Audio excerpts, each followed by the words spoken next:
എല്ലാവർക്കും നമസ്കാരം. എൻ്റെ പേര് ഡൊമിനിക്.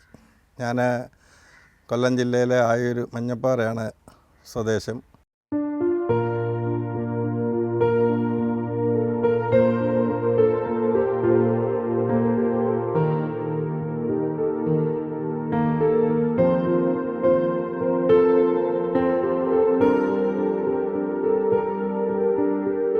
ഞാൻ 36 വർഷം പ്രവാസിയായിരുന്നു ഖത്തറിൽ. 1986 ഓഗസ്റ്റ് 13-നാണ് ആദ്യമായിട്ട് ഖത്തറിൽ പോകുന്നത്. ഞാൻ ഗൾഫിലേക്ക് പോകുന്നത് എനിക്ക് പോകാനായിട്ട് വിസ എടുത്തിട്ടല്ല. യഥാർത്ഥത്തിൽ എൻ്റെ ജ്യേഷ്ഠൻ്റെ അളിയൻ്റെ അനിയനെയും കൂട്ടുകാരനെയും കൊണ്ടുപോകാനായിട്ട് 2 ഫ്രീ വിസ എടുത്തിട്ട് അതിലേക്ക് ഞാൻ എത്തിപ്പെടുകയാണ് ഉണ്ടായത്. എങ്ങനെയെന്ന് വെച്ച് കഴിഞ്ഞാൽ അത് ദൈവം എനിക്ക് വെച്ചൊരു വഴിയായിരുന്നു. അത് ജ്യേഷ്ഠൻ്റെ കൂട്ടുകാരനും അനിയനും മെഡിക്കലിന് വേണ്ടി ബോംബെയിലേക്ക് പോയിട്ട് അപ്പോൾ ഒരു ഓട്ടോ ആക്സിഡൻറ്റ് സംഭവിക്കുകയും അളിയൻ്റെ കൂട്ടുകാരന് പോകാൻ പറ്റാതെ തിരിച്ചു പോരുകയും വന്നു. അങ്ങനെ ആ വിസ അതിൻ്റെ സമയം തീരാറാകുന്ന സമയത്ത് ആണ് ഞാൻ എന്നാൽ പിന്നെ എനിക്ക് പൊക്കൂടെയെന്ന് വീട്ടിൽ നിന്ന് പറയുകയും 1986 ഓഗസ്റ്റ് 13-ന് ഖത്തറിലേക്ക് പോകാനിടയായി. അത് മറ്റുള്ളവർക്ക് വേണ്ടി ഒരിക്കൽ വിസ എടുത്തതാണെങ്കിലും അത് ദൈവത്തിൻ്റെ അനുഗ്രഹം കൊണ്ട് അത് എനിക്ക് വേണ്ടിയാണ് അത് പ്രയോജനപ്പെട്ടു വന്നത്. ഖത്തറിൽ പിന്നെ എനിക്ക് 2 അപകടങ്ങൾ സംഭവിച്ചു, ജീവിതത്തിൽ മറക്കാനാവാത്തതായിട്ടുള്ള. അതിലെ ആദ്യത്തെ സംഭവം എന്ന് പറയുന്നത് ഖത്തറിൽ നിൽക്കുന്ന സമയത്ത് ഞാൻ കമ്പനിയിൽ ജോലിക്ക് കയറി 1 മാസമേ ആകുന്നുള്ളൂ. ആ സമയത്ത് ആണ് ഈ കുവൈത്ത് വാർ ഉണ്ടാകുന്നത്. കുവൈത്ത് വാർ ഉണ്ടാകുന്നതിൻ്റെ തലേ ദിവസം രാത്രി ഈ കൂടെയുള്ള ഫിലിപ്പീനികൾക്ക് ടെലിഫോൺ ചെയ്യാൻ വേണ്ടി രാത്രി ഡ്രൈവ് ചെയ്ത് പോയപ്പോൾ രാത്രി 12 മണി കഴിഞ്ഞു, 2 മണി കുളമായി.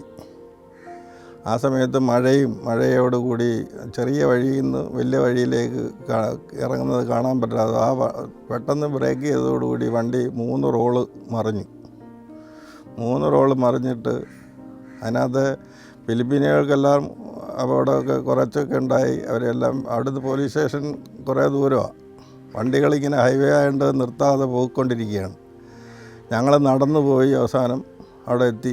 പോലീസുകാരെ അറിയിച്ചാണ് അവർ വരുന്നത്. എനിക്ക് കഴുത്തിന് 3 റോള് മറിഞ്ഞപ്പോഴത്തേക്ക് കഴുത്തിനുള്ള പ്രശ്നമേ ഉണ്ടായുള്ളൂ. ബാക്കി മുറിവുകളൊന്നും എനിക്കുണ്ടായില്ല. ബാക്കിയുള്ളവരെല്ലാം പോലീസ് വണ്ടിയെ തന്നെ ആശുപത്രിയിൽ അവരെത്തിച്ചു. എന്നെ അവസാനം അവർ മൊഴിയൊക്കെ എടുക്കാൻ വേണ്ടിയിട്ട് ഇതെല്ലാം കഴിഞ്ഞാണ് ഞാൻ ആശുപത്രിയിൽ പോകുന്നത്. അവിടുന്ന് ദൈവം വലിയ പരിക്കുകളൊന്നും ഇല്ലാതെ കാത്തു പരിപാലിച്ചു. അത് കഴിഞ്ഞ് ഞങ്ങൾ ആശുപത്രിയിൽ നിന്ന് തിരിച്ച് കമ്പനിയിൽ വരുമ്പോഴാണ് യുദ്ധത്തിൻ്റെതായ ടി വികളിൽ മിസൈൽ വിടുന്നതും അമേരിക്ക അറ്റാക്ക് ചെയ്യുന്നതിൻ്റേതായിട്ടുള്ള ഫുള്ള് ഇതായിട്ട് കാണുന്നത്. അതാണ് ഒന്നാമത്തെ അപകടമായിട്ട്. ആ വണ്ടി അങ്ങനെ ക്യാൻസലായി പോയി കമ്പനികളുടെ. ഞാൻ കമ്പനി കയറി 1 മാസമേ ആയുള്ളൂ. വെളിയിൽ നിന്ന് ഫ്രീ വിസയിൽ നിന്നാണ് ഞാൻ കമ്പനിയിലേക്ക് ചേഞ്ചൊക്കെ കൊടുത്ത് കയറുന്നത്. അവിടുന്ന് വീണ്ടും നിന്ന് പിന്നെ 2011 ആകുമ്പോഴാണ് 2ാമത്തെ അപകടം. എൻ്റെ അപകട സമയത്ത് ദൈവം മാത്രമേ ഉള്ളൂ എനിക്ക് കൂട്ടായിട്ട്. കാര്യം ബാക്കിയുള്ളത് എനിക്ക് കൂടെയുള്ളതെല്ലാം ഫിലിപ്പീനുകളായിരുന്നു. മലയാളികളായിട്ട് ഞാൻ മാത്രമായിരുന്നു ആ കമ്പനിയിൽ അവിടെ ഉണ്ടായിരുന്നത്. അവിടുന്ന് ബാക്കി അവരെല്ലാം ആശുപത്രികളിലേക്ക് പോയ സമയത്ത് എന്നെ പോലീസ് സ്റ്റേഷനിലേക്ക് കൊണ്ടുപോയി. അവർക്ക് എന്താ സംഭവിച്ചിട്ടുള്ളതെന്ന് പോലും എനിക്കറിയുന്നില്ല. കാര്യം അവർക്ക് എന്തെങ്കിലും സംഭവിച്ചു കഴിഞ്ഞാൽ ഞാൻ പോലീസ് സ്റ്റേഷനിൽ എന്നെ അവരുടേത് കഴിഞ്ഞിട്ടേ വിടുന്നുള്ളൂ. അതെല്ലാം എൻ്റെ മൊഴികളെല്ലാം എടുത്ത് അവിടെ നിന്നെല്ലാം ദൈവം കാത്തു പരിപാലിച്ചു. അവിടുന്ന് കമ്പനിയിൽ നിന്ന് ആയിരുന്നാലും എനിക്ക് വേണ്ടി സപ്പോർട്ടായിരുന്നു. വണ്ടിയെല്ലാം ക്യാൻസലായി പോയെങ്കിലും കമ്പനിയിൽ നിന്നും എന്നെ പറഞ്ഞു വിടാതെ അവിടുന്ന് നിലനിർത്തി. ദൈവത്തിൻ്റെ കൃപയെന്ന് മാത്രമാണ് അവിടുന്ന് പിന്നെയും ആ കമ്പനിയിൽ തന്നെ കണ്ടിന്യൂ ചെയ്ത് പോകുവാനായിട്ട് സഹായിച്ചത്.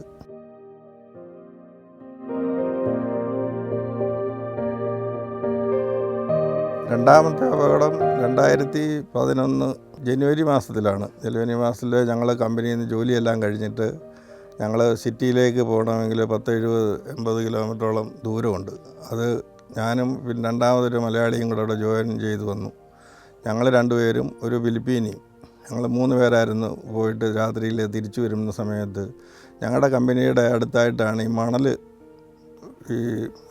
അവിടെ ഗൾഫിലായതുകൊണ്ട് ഉപ്പുള്ള മണലാണല്ലോ, വീടുകൾക്കെല്ലാം പണി ചെയ്യുന്നത് മണലെടുത്ത് കഴുകി പ്രോസസ്സ് ചെയ്തിട്ടാണ് ഇത് ഉപയോഗിക്കുന്നത്. അപ്പോൾ അതിൻ്റെ വലിയൊരു കമ്പനിയുണ്ട്. അപ്പോൾ അവിടത്തേക്ക് ഇങ്ങനെ ടിപ്പർ വലിയ 16 ടയറും 20 ടയറും ഒക്കെ ഉള്ള വലിയ ടിപ്പറിനകത്താണ് ഈ മണ്ണ് കയറ്റിക്കൊണ്ട് പോകുന്നത്. അപ്പോൾ ഞങ്ങൾ വരുന്നത് സിംഗിൾ റോഡാണ്, അങ്ങോട്ടും ഇങ്ങോട്ടും വണ്ടി വരുന്നത് നമ്മുടെ ഇവിടുത്തെ നാടൻ റോഡ് മാതിരിയുള്ള ഒരു ടാറിട്ട് റോഡാണെങ്കിലും സിംഗിൾ റോഡാണ്. അപ്പോൾ അത് ഓപ്പോസിറ്റ് വന്ന ഒരു ട്രെയിലറിൻ്റെ വലിയ ട്രെയിലർ മാതിരിയുള്ള ടിപ്പർ ലോറിയുടെ ബാക്കിലത്തെ ഒരു ടയർ ഊരി, ഞാൻ ലെഫ്റ്റ് സൈഡ് ആയതുകൊണ്ട് ഞാനാണ് ഡ്രൈവിങ്ങിൽ. അപ്പോൾ എൻ്റെ സ്വന്തം കാറായിരുന്നു, കമ്പനി കാറും അല്ലായിരുന്നു. അപ്പോൾ എൻ്റെ ആ ഭാഗത്തേക്ക് ഇടത് സൈഡിലേക്ക് വണ്ടിയുടെ ടയർ വരുന്നത് ദൂരെ നിന്ന് വരുന്നത് കാണുന്നു. പക്ഷേ നമുക്ക് മാക്സിമം ഒതുക്കാവുന്നതിൻ്റെയൊക്കെ എല്ലാം ഒതുക്കിയപ്പോഴത്തേക്ക് തന്നെ അത് കണ്ണു നിറച്ച് തുറക്കുന്നതിന് മുമ്പ് ആ ടയർ വന്ന് വണ്ടിയിലേക്ക് ഇടിക്കുകയായിരുന്നു. അങ്ങനെ എൻ്റെ ആ ഒരു സൈഡ് മൊത്തം പോയി. വണ്ടി എന്നിട്ട് ആ ഇടിച്ചിട്ട് ആ വണ്ടി ഞങ്ങളും അങ്ങോട്ട് സ്പീഡിലാണ് പൊയ്ക്കൊണ്ടിരിക്കുന്നത്. ഇരുട്ടായതുകൊണ്ട് അവിടെ സ്ട്രീറ്റ് ലൈറ്റൊന്നും ഉള്ള ഏരിയ അല്ല. അപ്പോൾ ആ വണ്ടി ഒന്ന് കറങ്ങി ലെഫ്റ്റ് സൈഡിലേക്ക് തന്നെ കറങ്ങിയ സമയത്ത് അടുത്ത ബാക്കിൽ കൂടെ വന്ന അടുത്ത ട്രെയിലർ ഞങ്ങളുടെ വണ്ടിയുടെ തന്നെ. അപ്പോൾ ആ ടയർ എൻ്റെ ഇടിയോടുകൂടി എൻ്റെ സൈഡെല്ലാം ടയറും ബാറ്ററിയും ലൈറ്റും എല്ലാം കംപ്ലീറ്റ് പോയി. വണ്ടി കറങ്ങി വരുമ്പോഴത്തേക്ക് മറുസൈഡിൽ വന്ന അടുത്ത ടിപ്പർ മറുസൈഡിലേക്ക് പിടിച്ചു വണ്ടിയുടെ 2 സൈഡും. അത്രയ്ക്ക് ഭീകരമായിരുന്നു അവിടുത്തെ ആ ഒരു ഇടിയുടെ ആഘാതം എന്ന് പറഞ്ഞാൽ. അപ്പോൾ അതിനകത്ത് വണ്ടി ഫ്രണ്ടിൽ എൻ്റെ കൂടെ ഒരു മലയാളിയും ബാക്ക് സൈഡിൽ ഒരു ഫിലിപ്പീനിയുമായിരുന്നു. ഈ ഇട സൈഡിൽ എൻ്റെ സൈഡാണ് ആദ്യത്തെ ഇടി നടക്കുന്നത്. ടയർ വന്നിട്ടിടിക്കുന്നത്, ടയർ വന്ന് കയറി ഈ വണ്ടിയുടെ മേളിൽ കൂടെ ഇടിച്ചങ്ങ് പോയി. ഇതെന്താ സംഭവം എന്ന് പോലും ആ വണ്ടി ഓടിച്ചിരുന്ന ടിപ്പറിൻ്റെ ഡ്രൈവർ അറിയുന്നില്ല. കാര്യം ആ വണ്ടികൾ അത്രയും ദൂരെ പോയിട്ടാണ് നിൽക്കുന്നത് തന്നെ. എന്തോ സൗണ്ട് കേട്ടിട്ടാണ് അവർ ആ ദൂരെ കൊണ്ട് വണ്ടി നിർത്തിയിട്ട് തിരിച്ചു വരുന്നത്. അപ്പോഴത്തേക്ക് അതിൻ്റെ ടയറാ ഊരി, ബാക്കിൽ നിന്നുള്ള ഒരു ടയറാ ഊരി പോയി. 16 ടയറോ 20 ടയറോ ഉള്ള ഒരു ടിപ്പർ ലോറിയുടെ ഒരു ടയറാണ് ഈ ഊരി വന്നിട്ടുള്ളത്. അതുകൊണ്ട് ആ ഡ്രൈവർ അറിയുന്നില്ല. ഞങ്ങൾ പിന്നെ ആ ആക്സിഡൻ്റ് ആയപ്പം ബാക്കിലത്തെ വന്ന അടുത്ത വണ്ടിയും കൂടെ ഈ സൈഡിലേക്ക് ഇടിച്ചു കഴിഞ്ഞപ്പോഴത്തേക്ക് അങ്ങനെയാണ് ആൾക്കാർ എല്ലാം പോലീസിലേക്ക് അറിയിക്കുകയും പോലീസുകാരൊക്കെ വന്ന് നോക്കുമ്പോൾ എൻ്റെ കൂടെ ഉണ്ടായിരുന്ന മലയാളിയുടെ പിന്നെ 3 വാരിയൽ ഒടിഞ്ഞു വല സൈഡിലുണ്ടായിരുന്നു. ബാക്സിലുണ്ടായിരുന്ന ഫിലിപ്പീനിയക്ക് വണ്ടി ഇങ്ങനെ ഇടിയുടെ ആഘാതത്തിൽ അവനും നെഞ്ചിന് പ്രശ്നമായിട്ട് ഇവരെ 2 പേരെയും പിന്നെ ആംബുലൻസിനകത്ത് ഹോസ്പിറ്റലിലേക്ക് കൊണ്ടുപോയി. അവർ നോക്കുമ്പോൾ എൻ്റെ സൈഡാണ് ഇടിച്ചതെങ്കിലും എനിക്ക് ശരീരത്ത് മുറിവൊന്നുമില്ല, പക്ഷേ എനിക്ക് കാല് തറയെ കുത്താൻ പറ്റത്തില്ല. അപ്പോൾ അവർ പറയുന്നത് എനിക്ക് കുഴപ്പമൊന്നുമില്ല, എനിക്ക് നടക്കാം, കുഴപ്പമൊന്നുമില്ല. എനിക്ക് കാല് അവർ നടക്കാൻ പറയുന്നെങ്കിലും എൻ്റെ ഇടത്തെ സൈഡ് കാല് തറയെ കുത്താൻ പറ്റാതെ വന്നു. അവസാനം അവർ എന്നെയും ആശുപത്രിയിലേക്ക് കൊണ്ടുപോയി അവരെ എക്സ്റേ എടുത്ത് നോക്കുമ്പോൾ കുഴപ്പമൊന്നുമില്ല. എന്നെ സ്കാൻ ചെയ്തു. എന്നിട്ട് എനിക്ക് പക്ഷേ അവർ പൊക്കോളാൻ പറയുന്ന മണിക്കൂറുകൾ അവർ കഴിഞ്ഞിട്ട് പൊക്കോളാൻ പറയും. പക്ഷേ എനിക്ക് തറയെ കുത്താൻ പറ്റുന്നില്ല, കാല് തറയെ കുത്താനൊക്കത്തില്ല ഒരു രീതിയിൽ. അങ്ങനെ വെളുപ്പാങ്കാലം ആയപ്പോഴത്തേക്കാണ്, അപ്പോൾ എൻ്റെ ഒരു കസിൻ്റെ വൈഫ് അവിടുത്തെ ഹോസ്പിറ്റലിലെ നേഴ്സാണ്. അപ്പോൾ അവർ ഒക്കെ അവിടെ എത്തി ഡോക്ടറായിട്ടൊക്കെ നോക്കി. ഒരു മലയാളി ഡോക്ടറാണ് അവസാനം ഇതിൻ്റെ പൊട്ടലിൻ്റെ ചെറിയൊരു ഇത് കണ്ടുപിടിച്ചത്. എന്ന് വെച്ചാൽ എൻ്റെ ഇടുപ്പിൻ്റെ ഈ കപ്പ് മാതിരിയുള്ള അതിനകത്താണ് പൊട്ടൽ വന്നിട്ടുള്ളത്.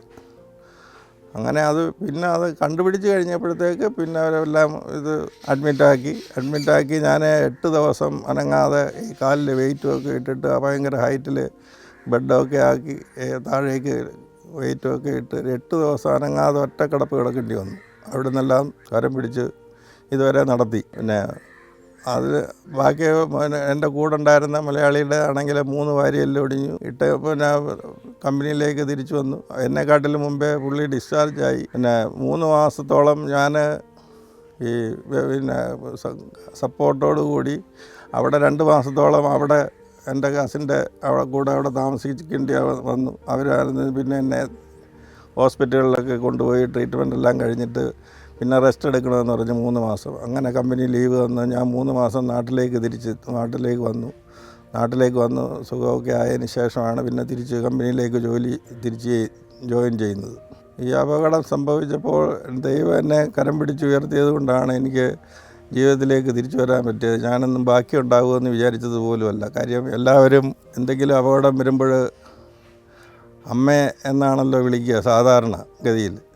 എനിക്ക് ചെറുപ്പത്തിൽ അമ്മ നഷ്ടപ്പെട്ടതുകൊണ്ട്, ഞാൻ അമ്മയെ കണ്ടിട്ടുള്ള ഓർമ്മ പോലും എനിക്കില്ലാത്തതുകൊണ്ട്, ഞാൻ എല്ലാവരും വിളിക്കുന്ന മാതിരി അമ്മയെന്നല്ല വിളിച്ചത്, ഞാൻ ദൈവമേ എന്നാണ് വിളിച്ചത്.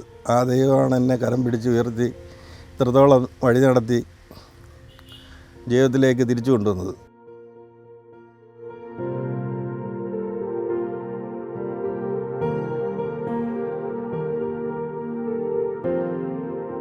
ഞാൻ ആദ്യം ഇവിടുന്ന് ഖത്തറിലേക്ക് ഇറങ്ങിയത് ഫ്രീ വിസ എന്ന് പറഞ്ഞിട്ടുള്ള ഇതിലായിരുന്നു. അവിടുന്ന് ഒരു 4 വർഷത്തോളം പ്രൈവറ്റായിട്ട് സ്വയം വർക്കൊക്കെ എടുത്ത് ചെയ്തുമൊക്കെയാണ് മുമ്പോട്ട് പോയിക്കൊണ്ടിരുന്നത്. അവിടുന്ന് 1990 വന്ന് കല്യാണമൊക്കെ കഴിച്ചു കഴിഞ്ഞിട്ട് തിരിച്ചു പോയപ്പോഴാണ് സ്ഥിരമായിട്ടൊരു ജോലി വേണമല്ലോ എന്ന് ആഗ്രഹിച്ച് അങ്ങനെയാണ് ഒരു കമ്പനിയിലേക്ക് അവിടെ ജോയിൻ ചെയ്യുന്നത്. അതെന്ന് പറഞ്ഞു കഴിഞ്ഞാൽ അതൊരു ഈ ഡയറി പ്രൊഡക്റ്റാണ്. ഡയറി പ്രൊഡക്റ്റ് എന്ന് വെച്ചാൽ Arab Qatari company for dairy production എന്ന് പറഞ്ഞുള്ള അവർക്ക് അതിൻ്റെ പാല് തൊട്ട് പുല്ല് തൊട്ട് പശു ഫാം, ഐസ്ക്രീം പ്രൊഡക്റ്റ്, പാൽ പ്രൊഡക്ഷൻ, ഇങ്ങനെ എല്ലാവിധ സജ്ജീകരണങ്ങളും കൂടിയ ഒരു കമ്പനിയായിരുന്നു. അതിൻ്റെ അഗ്രികൾച്ചറൽ ഫാമിലേക്കാണ് ഞാൻ സെലക്റ്റായി പോകുന്നത്. ഞാൻ അവിടെ ചെല്ലുന്ന സമയത്ത് അവിടെ ഞാനല്ലാതെ വേറൊരു മലയാളിയില്ല. അവിടെ മൊത്തം പാകിസ്ഥാനികളും ഫിലിപ്പീൻസുകളുമായിരുന്നു മൊത്തത്തിൽ ഞാൻ ചെല്ലുന്ന സമയത്ത്. അവരുമായിട്ടൊക്കെ ജീവിച്ച് അതിന് ശേഷം 1994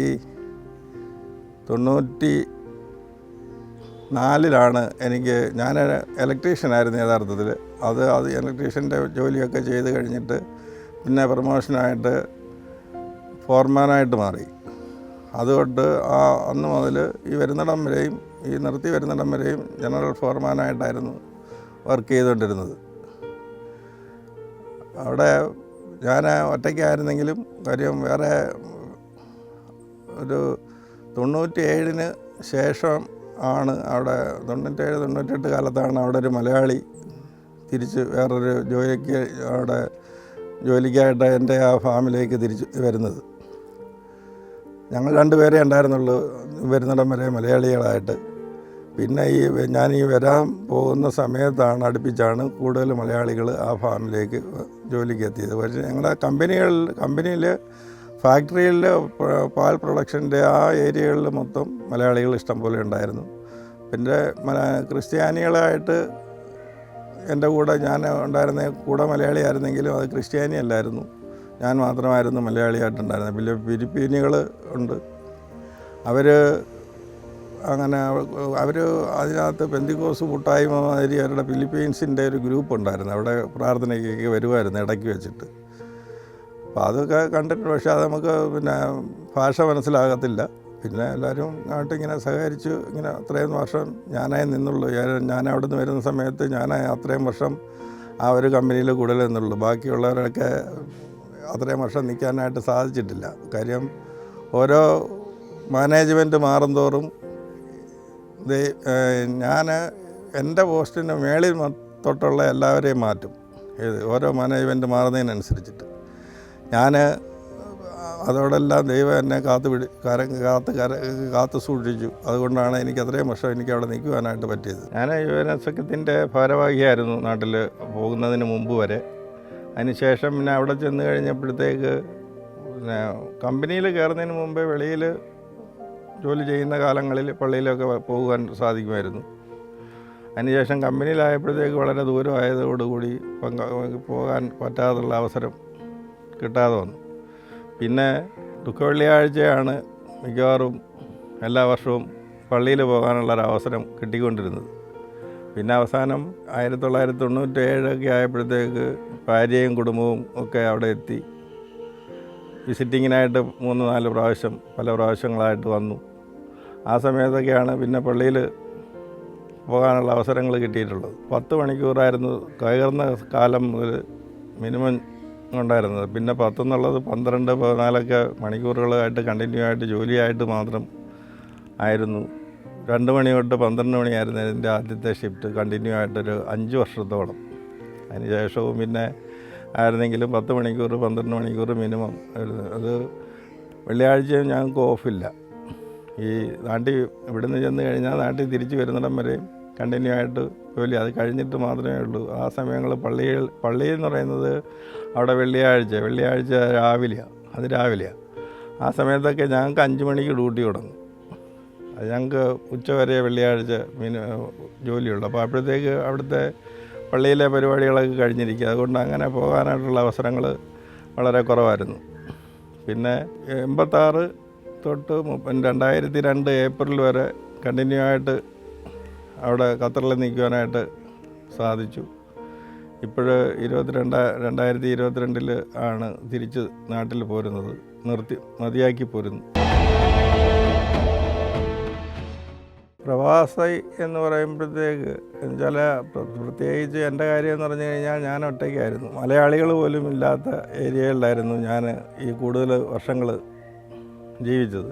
ഞാൻ താമസിക്കുന്ന ഏരിയയിലടുത്തൊന്നും പള്ളികളില്ല. ആകെ ഒരു പള്ളിയുള്ളത് ദോഹയിലെത്തണം. ഞാൻ 10-50 കിലോമീറ്റർ ദൂരെ 1-1.5 മണിക്കൂർ ദൂരെയാണ് താമസിച്ചുകൊണ്ടിരുന്നത്, കമ്പനിയുടെ സൈറ്റ് ഞങ്ങളുടെ.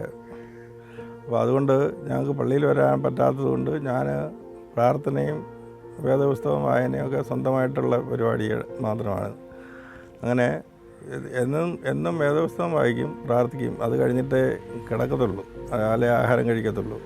അങ്ങനെയായിരുന്നു പോയിക്കൊണ്ടിരുന്നത് ഇത്രയും വർഷങ്ങളും. ഇപ്പോഴും അത് തന്നെ, അത് കണ്ടിന്യൂ ചെയ്ത് പോയിക്കൊണ്ടിരിക്കുന്നു ഇതുവരെയും. പ്രവാസി എന്ന് പറയുമ്പോൾ എല്ലാവർക്കും ജീവിതത്തിൽ ഒരുപോലെ അല്ലല്ലോ.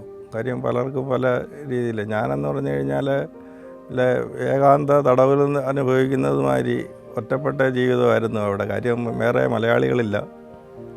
അങ്ങനെയുള്ള സ്ഥലത്തായിരുന്നു എൻ്റെ ഇത്രയും വർഷങ്ങൾ. അതിന് ശേഷം അവിടുത്തെ പ്രാർത്ഥനാ ഗ്രൂപ്പ് എന്ന് പറഞ്ഞു കഴിഞ്ഞാൽ പ്രാർത്ഥനാ ഗ്രൂപ്പ് അങ്ങനെ ഒന്നുമില്ല. അപ്പം ഞാൻ സ്വയം ബൈബിള് വായിക്കുക, പ്രാർത്ഥിക്കുക. അത് മുടങ്ങാതെ വൈകുന്നേരം ജോലി കഴിഞ്ഞ് കഴിഞ്ഞാൽ എന്നും അത് കഴിഞ്ഞ് മാത്രമേ ആഹാരം കഴിക്കുന്ന പതിവുള്ളൂ. അങ്ങനെയാണ് ഇപ്പോഴും. യാത്രയൊന്നും ഇല്ലെങ്കിൽ, യാത്രയുണ്ടെങ്കിൽ മാത്രമേ അതിനൊരു മുടക്കം ഉണ്ടാകാറുള്ളൂ. ഞാൻ തന്നെ റിസൈൻ ചെയ്ത് നാട്ടിൽ പോരുകയാണ് ഉണ്ടായത് 2022. കാരണം എന്ന് പറഞ്ഞു കഴിഞ്ഞാൽ വീട്ടിൽ ഭാര്യയും 2 മക്കളുമായിരുന്നു നാട്ടിലുണ്ടായിരുന്നത്. അപ്പോൾ ആ മക്കൾ 2ഉം വലുതായി. അവർ ജീവിതത്തിൻ്റെ അവരുടെ കല്യാണമൊക്കെ കഴിപ്പിച്ച് ഇതിനിടയ്ക്ക് കൂടെ. രണ്ടാമത്തവൻ്റെ കല്യാണം ഞാൻ നാട്ടിൽ വന്ന സമയത്താണ് നടക്കുന്നത്. അവർ 2 പേരും 2 രാജ്യത്തേക്ക് കുടിയേറി. മൂത്തയാൾ UK-യിലേക്കും ഇളയാൾ കാനഡയിലേക്കും ആയപ്പോഴത്തേക്ക് വീട്ടിൽ ഭാര്യ മാത്രമായി. അപ്പോൾ അങ്ങനെ ആണ് ഞാൻ നിർത്തിപ്പോരുന്നത്.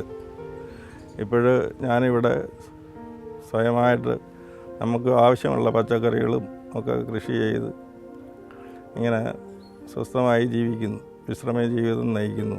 പ്രവാസ ജീവിതം എന്ന് പറയുമ്പോൾ നമ്മൾ ഇവിടുന്ന് കൈമീശി ബിസിനസ്സിനൊന്നും അല്ല പോകുന്നത്. നമ്മൾ ഒന്നുമില്ലാതെ നമ്മളൊക്കെ എന്തെങ്കിലും ചെറിയൊരു പഠനം ഉൾപ്പെടെ അത് കഴിഞ്ഞിട്ട് പോവുകയാണ്. നമ്മൾ തൊഴിൽ തേടി പോകുന്നു. അവിടെ ചെന്ന് ചിലർക്ക് നല്ല ജീവിതം പ്രാപിക്കാൻ പറ്റും, ചിലർ ഒന്നുമല്ലാതെ തിരിച്ചു വരും, ചിലർ എങ്ങും എത്തിപ്പെടാതെ തിരിച്ചു വന്ന എത്രയോ ആൾക്കാരുണ്ട്. പക്ഷേ എനിക്ക് ഇത്രയും വർഷം അവിടെ കരുതലും താങ്ങും തണലുമായിട്ട് ദൈവം മാത്രമായി ഉണ്ടായിരുന്നത്. അപ്പോൾ അതിൽ എനിക്ക് അഭിനന്ദിക്കാനേ പറ്റൂ. എനിക്ക് ഇത്രത്തോളം എന്നെ താങ്ങി നടത്തി എൻ്റെ എല്ലാ കാര്യങ്ങളിലും, എൻ്റെ കുടുംബകാര്യങ്ങളായിരുന്നാലും എല്ലാം ദൈവഹിതം നടക്കുന്നത് പറയുന്നത് പോലെ തന്നെ എത്രത്തോളം എന്നെ നടത്തുവാൻ സാധിച്ചു.